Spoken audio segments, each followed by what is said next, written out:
governo de São Paulo inaugura o piscinão Jaboticabal para ajudar a reduzir as enchentes na região metropolitana. Repórter Danúbia Braga. O novo piscinão, com capacidade para armazenar até 900 milhões de litros de águas pluviais, foi inaugurado nesta terça-feira em São Paulo pelo governador Tarcísio de Freitas. O reservatório de contenção de cheias Jaboticabal é uma das principais obras de macrodrenagem da região metropolitana e deve beneficiar cerca de 1,5 milhão de pessoas, de acordo com o governador Tarcísio de Freitas. Além disso, é um dos maiores piscinões. É uma estrutura muito importante aqui para o ABC, para essa região de fronteira tríplice, e uma estrutura de grande porte, que se soma a outras estruturas que estão sendo feitas. São 4 reservatórios que estão sendo feitos em Perus, nós temos o reservatório que está sendo feito no Capão Redondo, nós temos 2 reservatórios que estão sendo feitos no Morumbi, nós temos 2 reservatórios na região de Franco da Rocha, Caieiras. Enfim, são uma série de estruturas para mitigar essa questão das enchentes. O objetivo do novo piscinão é evitar inundações e o reservatório liga o córrego Jaboticabal, próximo à rodovia Anchieta, ao Ribeirão dos Meninos, em São Bernardo do Campo. Ao todo, foram investidos 573 milhões de reais na obra. Também foram instalados motobombas, com vazão de 850 litros por segundo. No entanto, o equipamento depende de energia elétrica, momento em que o governador de São Paulo criticou a Enel. Nós temos muitas obras de São Paulo que atrasam, às vezes não são entregues por falta de ligação de energia elétrica. Então nós temos aqui o problema das bombas, então a gente começa a operar com o gerador, ok, não vamos deixar de operar, nós vamos colocar o gerador, os geradores vão prover energia para a estrutura, né, de bombeamento, mas infelizmente a Enel deixando a gente na mão outra vez. O piscinão Jaboticabal fica em uma área que engloba a capital paulista, na região do Sacomã, e as cidades de São Bernardo do Campo e São Caetano, no ABC.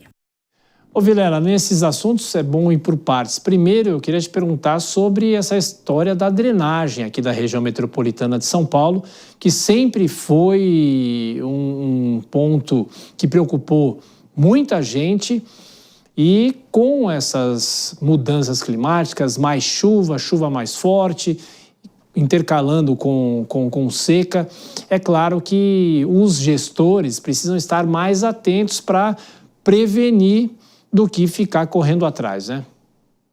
Exatamente, Thiago. E você vê que o número de piscinões que foram construídos ao longo dos últimos 20, 30 anos acabaram sendo importantes para que algumas cenas lamentáveis que a gente cansou de ver, tratando aqui da região metropolitana de São Paulo, por exemplo, acabassem não se repetindo. É evidente que a gente ainda tem outras tantas cenas lamentáveis, mas é fundamental que haja esse tipo de medida, especialmente agora que nós temos um volume de chuvas e de situações agravadas pelas mudanças climáticas, fazendo com que novos desastres acabem se realizando. E aí a grande dificuldade que a gente tem no Brasil, de uma forma geral, é a falta de planejamento.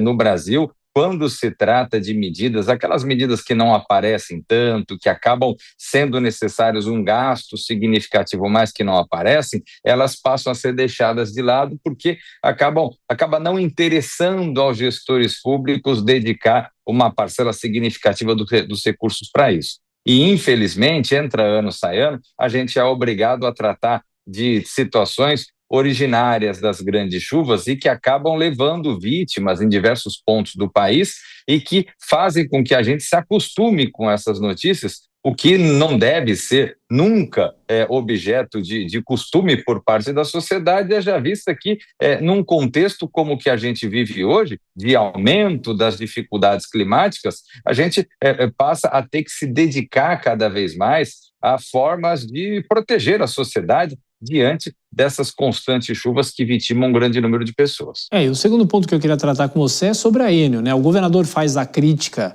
à Enel, porque ele está nessa cruzada, não só ele, mas também o prefeito Ricardo Nunes, mas é aquela história, ao que tudo indica, a concessão da Enel não vai deixar de existir, ou seja, a empresa vai ter que investir ainda mais se quiser escapar das críticas dos moradores aqui de São Paulo, não é, Vilela?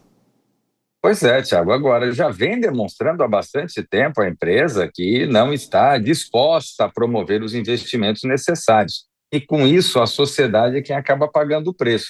eu vejo que nesse momento, pelo menos, talvez haja uma certa união de esforços entre município, estado e governo federal, o que pode ser fundamental para que haja a caducidade do contrato, que seja reconhecida a caducidade do contrato ou que algum outro tipo de medida seja adotado. Porque o fato é que entra ano, sai ano, e a gente aqui acaba, todo período de chuvas, acaba fazendo a informação, levando a informação de que um sem número de residências se encontra sem energia, de que milhares e milhares de pessoas tiveram perda de seus produtos, de seus alimentos e tudo mais.